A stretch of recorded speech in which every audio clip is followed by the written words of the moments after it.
Welcome back दोस्तों। आज मैं आपके सामने सुहास भाई साहब की एक बहुत ही बेहतरीन सी फील गुड मूवी को लेकर आया हूँ। इसका नाम है राइटर पद्म भूषण। सुहास याद है ना आपको, कलर फोटो। अब मूवी के बारे में बात करें तो मूवी मुझे बहुत ही अच्छी लगी। एक्चुअली ये मूवी फरवरी में थिएटर में ही रिलीज हुई और रिसेंटली OTT ZEE5 पर फरवरी में 2 मूवीज रिलीज हुई थी। एक है अमीगोस और दूसरा ये राइटर पद्म भूषण।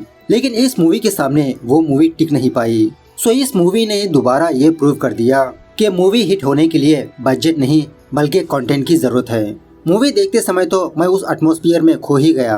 पता नहीं आपको सुनने में कैसा लगेगा, लेकिन it's really feel good movie. I request you video को पूरा देखना जरूर। तो चलिए बिना टाइम इसके लेट्स स्टार्ट इट। उससे पहले उठा दो प्यार फ्रॉम इंस्टाग्राम।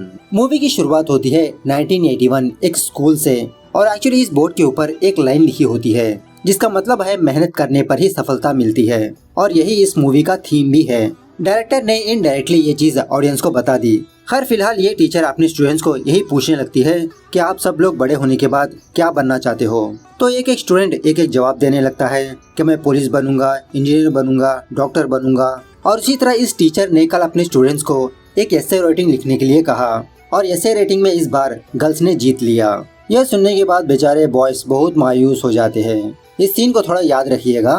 उसके बाद सीन प्रेजेंट डे पर शिफ्ट होता है जहाँ पर सुहास एज ए पद्म भूषण नाम का एक राइटर अपने बारे में बताते रहता है कि ये अपने माँ बाप का एक लौता बेटा है। इसके माँ बाप इसको बहुत प्यार करते हैं और ये किताबों से बहुत प्यार करता है। एक्चुअली पद्म भूषण अपने नाम के सामने राइटर देखना चाहता है। सारे लोग इसको राइटर पद्म भूषण के नाम से ही जाने, यही इसका लाइफ एम्बिशन होता है। खैर अब भूषण एक लाइब्रेरी में एज ए असिस्टेंट की तरह काम करते रहता है और रिसेंटली पद्म भूषण ने अपनी एक किताब भी लिखी और इस किताब का नाम है पहला कदम। लेकिन अनलकीली कोई भी इस किताब को नहीं जानता। बेचारा भूषण दिन में ही ये सपने देखते रहता है कि किसी न किसी दिन मेरी किताब फेमस होगी, मेरा ऑटोग्राफ लेने के लिए क्यों में खड़े होंगे लोग, और यही सोचने लगता है कि पता नहीं वो दिन कब आएंगे। खैर भूषण अपनी किताब को लोगों के सामने ले जाने के लिए काफी जुगाड़ करते रहता है। फॉर एग्जाम्पल जो कोई भी बंदा इसकी लाइब्रेरी को आता किताबें लेने के लिए, मौका देखकर अपनी लिखी हुई किताब उन किताबों के बीच में रख देता है। खैर भूषण का एक बेस्ट फ्रेंड होता है जिसका नाम होता है सौमित्री, जिसकी सैलून की दुकान होती है। भूषण ने अपनी लिखी हुई किताबें इसकी सैलून में भी रखा होता है ताकि बाल कटवाने के लिए लोग आकर इसकी किताब को पढ़ सके, लेकिन घंटा कोई भी पढ़ता ही नहीं होता। और इसी तरह भूषण ने 4 लाख रुपए ब्याज पर पैसे लेकर अपनी लिखी हुई किताब छपवाई। किताबें तो नहीं बिकी लेकिन हर महीना ये ब्याज भरते रहता है और भूषण को पैसे दिलवाने वाला सौमित्री ही होता है। खैर वहाँ से भूषण एक बुक सेंटर को जाता है। मतलब भूषण ने अपनी कुछ किताबें इस सेंटर पर भी रखा होता है। हर रोज इस बंदे के पास आकर यही पूछने लगता है कि आज मेरी किताबें कितनी बिकी, लेकिन इसकी जात का एक भी बिकी नहीं होती। दूसरे सीन में पद्म भूषण के माँ बाप को दिखाया जाता है, मधुसूदन राव और सरस्वती। मधुसूदन रजिस्टर ऑफिस में क्लर्क होता है और सरस्वती हाउसवाइफ। बात यह है कि भूषण के माँ बाप भूषण के ऊपर बहुत भरोसा करके बैठे होते हैं कि जिंदगी में इनका बेटा कुछ बड़ा करेगा। और एक और बात यह है कि भूषण ने अपनी किताब लिखी ये बात किसी को पता नहीं होती सिवाय इसके फ्रेंड के। और भूषण भी यही सोचने लगता है कि मैंने अपनी किताब की बात अपने माँ बाप से शेयर नहीं की, अच्छा किया, क्योंकि इसकी किताब तो फेल हो गई, सो इसके माँ बाप भी दुखी होंगे। खैर उसके बाद पद्म भूषण एक और जुगाड़ करते रहता है। फ्री टाइम पर ये अपने दोस्त की दुकान पर जाकर वहाँ पर जो कस्टमर्स आते हैं उन कस्टमर्स को जानबूझकर अपनी किताब देते रहता है और इसी तरह जहाँ पर भी इसको गाड़ी दिखती उस गाड़ी में अपनी किताब को रखते रहता है। भूषण की इनकम इतना ज्यादा ना होने के बावजूद भी फिर भी ये लोगों की हेल्प करते रहता है। खैर 2 दिन बाद लाइब्रेरी की किताबें वापस करने के लिए वो बूढ़ा बंदा आता है और भूषण ने अपनी किताब इन किताबों में घुसा दिया था। तो भूषण ऐसे ही अनजाने में इस बूढ़े आदमी से पूछने लगता है क्या आपने ये किताब पढ़ी? इस किताब में ये एपिसोड मुझे बहुत अच्छा लगा। लेकिन ये बूढ़ा आदमी इस किताब के राइटर को ही गालियाँ देने लगता है, कहानी इंटरेस्टिंग ही नहीं है, ऐसा कौन लिखता है भला। इस बूढ़े आदमी की बातें सुनने के बाद बेचारा भूषण थोड़ा फील होने लगता है। उसके बाद भूषण उस बुक सेंटर को जाता है, देखता है कि वहाँ पर इसकी किताबें मौजूद ही नहीं। दुकान वाला बंदा कहने लगता है कि भाई आप अपनी किताबें लेकर जाइए, मेरा ओनर मुझे बहुत डांट रहा है, वो रहे आपके बुक्स, प्लीज लेकर जाइए आप। उस बंदे ने भूषण की किताबें डस्टबिन के पास रखा होता है। ये देखकर भूषण और दुखी होने लगता है। जाते वक्त वो दुकान वाला बंदा भूषण से कहने लगता है कि भाई तुम किसी न किसी दिन ग्रेट राइटर बनोगे। रात होने के बाद भूषण दुखी होकर अपने फीलिंग्स अपने दोस्त के साथ शेयर करने लगता है। सौमित्री कहने लगता है कि कुछ दिन तुम किताब लिखना बंद कर दो, मतलब इन सारी चीजों से ब्रेक ले लो। जब तुम्हारा माइंड फ्रेश होगा एक नई किताब लिखो, नई कहानी लिखो। भूषण कहने लगता है जब खुद पर भरोसा आएगा तभी मैं नई किताब लिखूंगा। इस तरह से कुछ दिन ऐसे ही गुजर जाते हैं। खैर स्पेशली मधुसूदन राव के बारे में बात करें तो मधुसूदन हर महीना कुछ न कुछ बचत करना चाहता है और इस बार सारे खर्चे जाकर मधुसूदन को 8,000 रुपए बचे। सरस्वती कहने लगती है कि ये सब छोड़िए आप, पता है आज हमारे घर कौन आया? लोकेंद्रा, मतलब इनका दूर के रिश्तेदार। लोकेंद्रा की बड़ी बेटी के रिसेप्शन को बुलाने के लिए। और यहाँ पर बात यह है कि लोकेंद्रा की फैमिली और मधुसूदन की फैमिली के बीच बातचीत नहीं रही। सो मधुसूदन सोचने लगता है कि सडनली लोकेंद्रा हमारे घर किस लिए आया। अब यह सुनने के बाद मधुसूदन यही सोचने लगता है कि शायद लोकेंद्रा को पता चल गया कि हमारे घर में थोड़े बहुत पैसे बचते आ रहे हैं। अब हमारे घर में थोड़े बहुत पैसे आ गए इसीलिए वो हमारे घर आया, वरना गरीबी के टाइम वो कहाँ पर आया था। सो उसी रात भूषण और उसके माँ बाप ऑटो के जरिए से रिसेप्शन पर जाने लगते हैं। लेकिन थोड़ी दूर आने के बाद मधुसूदन ऑटो से उतरकर एक टैक्सी पकड़ता है और उसी तरह रिसेप्शन पर जाने के बाद जब तक लोकेंद्रा इनकी तरफ नहीं देखता ये तीनों कार से नहीं उतरते। उसके बाद लोकेंद्रा मधुसूदन की फैमिली को तहे दिल से स्वागत करता है। अब थोड़ा अंदर एंटर होते ही वहाँ पर ढोल ताशे बजते रहते हैं। मधुसूदन बिना सोचे समझे उनके साथ डांस करने लगता है। सच में ये सीन मैं अब तक 3-4 बार देखा। मधुसूदन को देखकर भूषण और उसकी माँ थोड़ा फ्लैशबैक याद करने लगते हैं। मतलब रिसेप्शन पर जाने से पहले मधुसूदन ने इन दोनों को बिठाकर थोड़ा ज्ञान दिया कि रिसेप्शन पर किस तरह से बिहेव करना है। स्पेशली भूषण को ज्ञान दिया था कि म्यूजिक सुनते ही तुम नाचना मत, थोड़ा डिसेंट से बिहेव करो। लेकिन यहाँ आने के बाद मधुसूदन ही ओ भाई साहब। खैर उसके बाद लोकेंद्रा स्टेज पर आकर सडनली ये अनाउंसमेंट देने लगता है कि मेरी छोटी बेटी सारिका की शादी मधुसूदन राव के बेटे भूषण से करना चाहता हूँ। मैं सिर्फ पद्म भूषण नहीं कहूँगा, राइटर पद्म भूषण कहूँगा। यह सुनने के बाद भूषण खुद शॉक में रह जाता है और उसी तरह भूषण के माँ बाप भी शॉक में रह जाते हैं कि इनका बेटा राइटर है। उसके बाद सारिका भूषण के पास आती है। एक्चुअली रिश्ते में सारिका भूषण की कजिन होती है। सारिका भूषण की किताब के बारे में बहुत तारीफ करने लगती है। लोकेंद्रा भी भूषण की किताब का फैन हो चुका होता है। इसी बातों के दरमियान सारिका भूषण की किताब में उसका ऑटोग्राफ मांगने लगती है। यह किताब को देखकर भूषण खुद शॉक में रह जाता है। सोचने लगता है कि ये किताब मैंने कब लिखी। और उसी तरह इस किताब के फ्रंट पेज पर इसकी फोटो और इसका नाम भी मौजूद होता है। सारिका भूषण के ब्लॉग के बारे में भी डिस्कस करने लगती है कि आपके ब्लॉग में हर एक एपिसोड माइंड ब्लोइंग है। उसी वक्त भूषण अपने घर जाकर अपने कंप्यूटर के जरिए से अपना ब्लॉग देखने लगता है तो सच में इसके नाम पर एक ब्लॉग होता है जिसमें काफी सारी कहानियां भी मौजूद होती है। दूसरे दिन लोकेंद्रा भूषण की फोटो न्यूज़पेपर के फ्रंट पेज पर छपवाकर उसकी किताब की पब्लिसिटी करने लगता है, जिसकी वजह से इसकी किताब की सेल और बढ़ जाती है। भूषण की लाइब्रेरी में भी इसकी बहुत तारीफ करने लगते हैं कि हमने आपकी किताब पढ़ी, वाह क्या लिखा आपने। उसके बाद भूषण अपने दोस्त से मुलाकात करके पुलिस कंप्लेंट देने की बात करता है कि कोई अनजान बंदा मेरे नाम को कैसे यूज कर सकता है। लेकिन सौमित्री भूषण को समझाने लगता है, अरे ऐसे मौके बार बार नहीं मिलते। देखो झटके में तुम्हारी किस्मत ही पलट गई, तुम्हारी शादी फिक्स हो गई, सेलिब्रिटी बन गए, कर्जे भी उतर गए। लाइफ में ऐसे चांसेस बार बार नहीं मिलते, जब मिलते हैं तभी इस्तेमाल कर लेना चाहिए। और इसी तरह उस बुक सेंटर वाला बंदा है ना, भूषण के पास आकर इसका ऑटोग्राफ मांगने लगता है। अब भूषण भी इन सारी चीजों को देखकर इस चीज को एक्सेप्ट कर लेता है। खैर उसके बाद एक दिन सारिका भूषण से मिलने के लिए उसके लाइब्रेरी आती है। भूषण से कहने लगती है कि हम थोड़ा बाहर जाकर बात करें। ये सुनने के बाद पहले तो भूषण ऐसे जताने लगता है कि ये बहुत बिजी है। एक्चुअली मूवी में ये छोटी छोटी चीजें बहुत हिलेरियस है। खैर अब भूषण की जिंदगी में अब तक कोई लड़की नहीं आई, इसकी सारी जिंदगी किताबों में ही निकल गई। फिलहाल भूषण कॉफी शॉप को जाने के लिए ऑटो का इंतजार करते रहता है। हालांकि इसके पास बाइक होती है, लेकिन बाद में सारिका इशारा देने पर ही ये दोनों बाइक पर पार्क आते हैं। उसके बाद सारिका भूषण से कहने लगती है कि अब तो हमारी शादी तय हो चुकी है, सडनली कुछ दिनों बाद शादी भी हो जाएगी। जब तक हम दोनों की शादी नहीं होगी क्या हम दोनों एज ए लवर्स की तरह रहें? मतलब मुझे एक छोटी सी विश है कि मेरा भी बॉयफ्रेंड हो, मैं उसके साथ घूमूं फिरूं, रोमांटिक बातें करूं, रात भर कॉल में बात करूं। अब ये सुनने के बाद बेवड़ा भूषण भी हाँ कह देता है। अब इसी में सारिका भूषण से कहने लगती है कि अब तो हम दोनों लवर्स है ना, तो मुझे प्यार से सारी ही बुलाओ। तुम्हारा नाम भूषण है ना, मैं तुमको प्यार से भू कहकर बुलाती हूँ। भूषण कहने लगता है कि तुम्हारा नाम तो ठीक है, लेकिन मेरा नाम थोड़ा गाली जैसा लगता है, तो मुझे भूषण ही बुलाओ। खैर दूसरे दिन भूषण टिप टॉप से रेडी होकर सारिका के घर के बाहर वेट करते रहता है। लड़की का चक्कर बाबू भैया। कल तक भूषण फटी हुई पैंट, पाँव में चप्पल पहना करता था, लेकिन आज पैरों में शूज, आंखों में चश्मा। भूषण बाबू थोड़ा संभल के रहो, आगे जाकर कटने वाला है तुम्हारा। खर्च के बाद यहाँ पर एक बहुत ही ब्यूटीफुल सा गाना प्ले होता है। इसी गाने के दौरान सारी भूषण से मूवी को जाने की बात करती है, अब ये बेवड़ा साला उस मूवी के टिकट्स बुक करने लगता है जहाँ पर ज्यादा रश हो, लेकिन सारिका इसको हल्के से इशारे देने लगती है कि अगर किंग कॉन्ग की मूवी होगी तो अच्छा होगा। बाद में भूषण और सारिका उसी मूवी को जाने लगते हैं, लेकिन भूषण ने सेंटर में सीट्स बुक करके रखा होता है, बाकी कपल्स तो कोने में सीट बुक करके समझ जाओ। अब मूवी के दरमियान में पता नहीं कैसे पावर चल जाता है। सारिका दोबारा भूषण को हिंट देने लगती है कि भूषण ऐसे सिचुएशन में हमको क्या करना चाहिए। भूषण कहने लगता है मुझे पता है सारी, लेकिन मुझे डर है अगर तुम मुझ पर गुस्सा करेगी तो। सारिका कहने लगती है अरे कुछ नहीं करूंगी बाबा, मैं खुद बोल रही हूँ ना। उसके बाद भूषण थिएटर वाले बंदे को जोर से चिल्लाने लगता है क्या फटाफट से मूवी डालो, कितनी देर बैठेंगे हम। इस तरह से अपना रोब जमाने लगता है, लेकिन सारिका कुछ और ही समझ रही थी। सारिका को गुस्सा हुआ देख भूषण सारिका से यही कहने लगता है मैंने कहा था ना तुम गुस्सा करोगी, इसलिए मैंने मना करने के लिए कहा। सच में ये सीन भी बहुत ही गजब हिलेरियस था। खैर इसी दरमियान में भूषण उस ब्लॉग में उस कहानी को पढ़ते रहता है। उन कहानियों को पढ़कर भूषण ही शॉक में रह जाता है। उसके बाद बहुत हफ्ते बीतने के बावजूद भी उस ब्लॉग में कोई भी कंटेंट नहीं आता।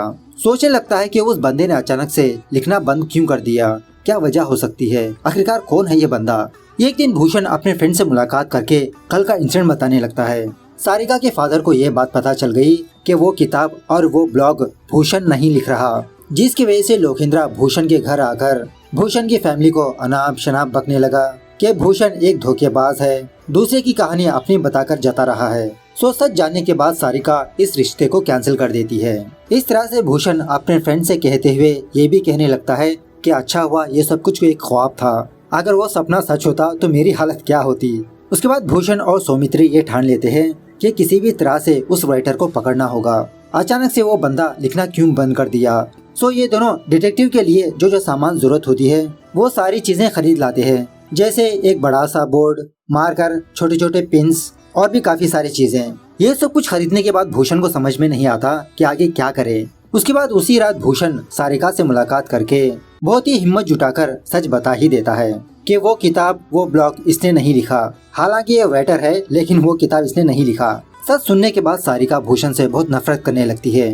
तुमने ये बात मुझे पहले क्यों नहीं बताई। भूषण कहने लगता है कि सारिका मुझे डर था कहीं तुम मुझसे दूर ना हो जाओ, लेकिन इसके बावजूद भी भूषण का कट ही जाता है। दूसरे दिन भूषण दोबारा अपने रूम में बैठकर यही सोचने लगता है कि उस राइटर को कैसे पकड़े। अब यहाँ पर भूषण भगवान को नहीं मानता, लेकिन इनडायरेक्टली भगवान से हेल्प मांगने लगता है। उसी वक्त भूषण की माँ भूषण के लिए चाय लाकर देती है। गलती से इसका हाथ उस कीबोर्ड पर पड़ता है तो भूषण से पूछने लगती है अरे ये क्या भूषण, तुमने अपने नंबर के बजाय किसी दूसरे का नंबर क्यों लिखा। मतलब उस ब्लॉग के बॉटम साइड में राइटर का नंबर लिखा होता है। सो बिना देखे भूषण ये सारी चीजें खरीदा। उसी वक्त भूषण उस नंबर को कॉल करने पर यह बात पता चलती है कि वो नंबर कन्ना नाम की एक लड़की का है। उसके बाद सारिका का फादर भूषण के घर आकर यही पूछने लगता है कि मैंने सुना है ब्लॉग में कंटेंट नहीं आ रहा, क्या हुआ। भूषण बहाना बनाने लगता है कि नई किताब की कहानी लिखने में बिजी हूँ। अब भूषण के घर सारिका भी आई होती है।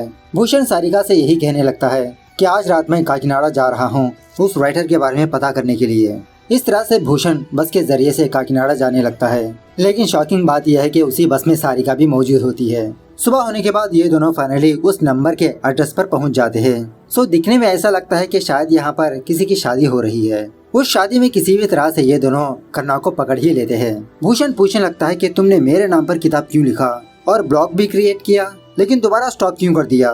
कन्ना कहने लगती है एक्चुअली मैं राइटर बनना चाहती थी, लेकिन हमारे घर में रूल्स एंड रेगुलेशंस कुछ ज्यादा ही है, इसलिए मैंने सोचा कि कोई ऐसे राइटर का नाम पकड़ूं जो स्ट्रगलर है। नाम उसका होगा लेकिन हर तरफ मेरे कहानियों की चर्चा होगी। उसके बाद भूषण और सारिका कन्ना को ये बताने लगते हैं कि तुम अगली किताब की कहानी लिखो, अगर तुम कहानी लिखोगी तभी हम दोनों की शादी होगी। क्योंकि सारिका के फादर ने इन दोनों की एंगेजमेंट उसी दिन रखा जिस दिन भूषण की दूसरी बुक लॉन्च होगी। कन्ना कहने लगती है अब मैं ये कहानी नहीं लिख सकती, ये जो शादी देख रहे हो ये मेरी बड़ी बहन की शादी हो रही है। शादी के बाद मेरे माँ बाप मेरी बड़ी बहन के साथ यूएस भेजना चाहते हैं, जिसकी वजह से कन्ना किताब लिखने से मना कर देती है। उसके बाद सारिका कन्ना के पास आकर इसको कन्विंस करने की कोशिश करने लगती है कि भूषण अच्छा राइटर तो नहीं है लेकिन बहुत अच्छा इंसान है, इसलिए मैं उससे शादी करना चाहती हूँ। सो फाइनली कन्ना किताब लिखने के लिए मान जाती है, लेकिन इन दोनों से ये शर्त रखती है कि कन्ना इनके साथ आकर भूषण के घर में रहते हुए किताब लिखेगी। अब भूषण कन्ना को अपने घर लाकर अपने माँ बाप से यही बहाना बनाने लगता है कि ये लड़की मेरी किताब पढ़कर बहुत बड़ी फैन हो गई। सो एज ए असिस्टेंट की तरह मैंने इसको अपने काम पर रख लिया। उसके बाद दूसरे दिन से ही भूषण कन्ना की बहुत केयरिंग करने लगता है। सच में ये इवेंट्स भी बहुत ही फनी होते हैं। सो कन्ना नई कहानी का कॉन्सेप्ट थिंक करते हुए कहानी लिखने लगती है। अब भूषण की ये केयरिंग देखकर सारिका को जलन महसूस होने लगती है। सो सारिका भी थोड़ी दिन भूषण के घर में ही रहने लगती है। अब बीच बीच में भूषण कन्ना की किताब को देखने की कोशिश करने लगता है कि एक्चुअली कन्ना कैसे लिखती है। कन्ना यही कहने लगती है कि जब तक मैं अपनी कहानी खत्म नहीं कर लेती किसी को नहीं दिखाऊंगी। दूसरी तरफ मधुसूदन अपनी स्पीच प्रिपेयर करते रहता है कि बुक लॉन्च के दिन ये अपने बेटे के बारे में क्या स्पीच देगा। उसके बाद एक दिन भूषण के माँ बाप कन्ना की किताब को देखकर शॉक में ही रह जाते हैं, क्योंकि उस किताब में कहानी नहीं बल्कि कुछ भी नहीं लिखा होता। जब मधुसूदन ये किताब भूषण को दिखाता है, भूषण भी शॉक में रह जाता है। कन्ना कहने लगती है कि मेरे माँ बाप तो यूएस भेजना चाहते थे, इसलिए मैं तुम लोगों के साथ आ गई। और उसी तरह कन्ना ये भी कबूल कर लेती है कि कन्ना राइटर नहीं है। अब इन दोनों की बातें सुनने के बाद भूषण के माँ बाप को ये बात साफ पता चल जाती है कि उस किताब को भूषण ने नहीं लिखा। सो दोस्तों, यहाँ पर आप ये गेस करिए कि उस किताब को किसने लिखा, कौन है वो अनजान राइटर। अब भी क्या भी कमेंट करिए। खैर ये होने के कुछ दिनों बाद सारिका को ये बात पता चलती है कि भूषण एक और राइटर को ढूंढ रहा है अपनी किताब लिखवाने के लिए, क्योंकि एंगेजमेंट का डेट करीब है। यह जानने के बाद सारिका भूषण पर गुस्सा करने लगती है कि इस बार तो कोई और राइटर तुम्हारी किताब लिखेगा, अगली बार क्या होगा, किसको ढूंढोगे, क्या तुम भूल गए तुम खुद एक राइटर हो। तुम्हारे मन में अब यही डर बैठ चुका है कि कहीं मैं तुमसे दूर ना हो जाऊं। जब तुमने अपनी पहली किताब लिखी थी उस वक्त तुम्हारे अंदर एक जुनूनियत थी कि आगे जाकर इससे बेहतर लिखूंगा, लेकिन अब वो राइटर कहाँ गया। मैंने उस भूषण से प्यार किया, इस भूषण से नहीं। कहा था ना भूषण ब्रो, तुम्हारा तो कटने वाला है। खैर जो भी हो, सारिका की बातें सुनने के बाद खुद पर घिन आने लगती है। सो एक नए कॉन्सेप्ट के साथ अपनी कहानी लिखना स्टार्ट करता है। एक दिन भूषण सारिका से मुलाकात करके अपनी फीलिंग्स को शेयर करने लगता है। एक्चुअली यहाँ पर बात यह है कि भूषण के जो करीबी लोग होते हैं वो सारे लोग भूषण पर बहुत भरोसा करते हैं, बहुत यकीन रखते हैं। फॉर एग्जाम्पल भूषण का फ्रेंड सौमित्री अपनी दुकान में 50% ऑफ देता है ताकि लोग ज्यादा आकर शायद इसकी किताब पढ़ सके। लेकिन क्या फायदा, भूषण को खुद पर यकीन नहीं होता कि अच्छा लिख पाएगा। जब तक खुद पर यकीन नहीं आएगा किसी को भी सक्सेस हासिल नहीं होगी। सच में इट्स ए ग्रेट मैसेज। खैर भूषण किसी भी तरह करके अपनी किताब खत्म कर ही लेता है और इसी के लाइब्रेरी में भूषण का एंगेजमेंट फंक्शन होने लगता है। खैर पहले तो भूषण का बुक लॉन्च प्रोग्राम होने लगता है। भूषण का फादर मधुसूदन ही इस किताब को लॉन्च करता है। उस किताब को ओपन करते ही सारे लोग शॉक में ही रह जाते हैं, क्योंकि उस किताब में भूषण की फोटो होने के बजाय इसकी माँ सरस्वती की फोटो होती है और किताब का नाम है माँ की कहानी। एक्चुअली एक दिन भूषण और कन्ना अपने घर की कुछ सफाई कर रहे थे। सरस्वती के कमरे में कुछ पेपर्स को देखता है और उन पेपर्स में कहानी होती है। उन पेपर्स में एड्रेस तो कन्ना का ही होता है, लेकिन ये पेपर्स इसके घर में क्या कर रहे हैं ये बात कन्ना से पूछने लगता है। सो कन्ना जो हुआ वो बताने लगती है कि एक्चुअली कन्ना की माँ और भूषण की माँ फ्रेंड्स होते हैं। कुछ दिनों पहले सरस्वती ने भूषण के कमरे में कुछ कहानियों को देखा, तभी सरस्वती को पता चल गया कि भूषण एक राइटर है, लेकिन ये बात अपने माँ बाप से छुपाई। लेकिन उसकी किताब इतना सक्सेसफुल नहीं हुई, इसीलिए सरस्वती ने ठान लिया कि ये भूषण के नाम पर किताब लिखकर पब्लिश करेगी।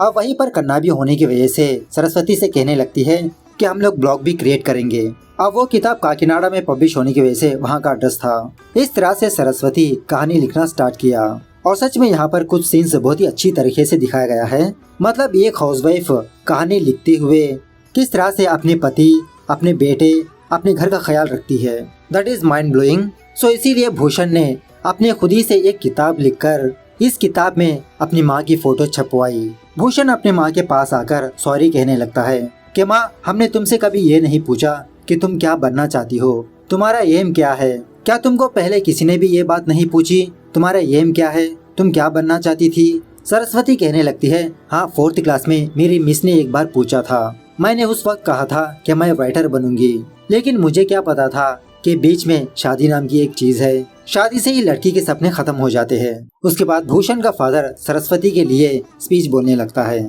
इसके बाद भूषण भी एक बहुत ही इमोशनल स्पीच देते हुए ये मूवी यहाँ पर खत्म होती है। फाइनली पोस्ट क्रेडिट सीन में इस मूवी के टीम मेंबर्स के साथ साथ उनकी माँ को भी दिखाया जाता है। तो दोस्तों देखा आपने मूवी किस तरह से स्टार्ट हुई और किस तरह से एंड हुई।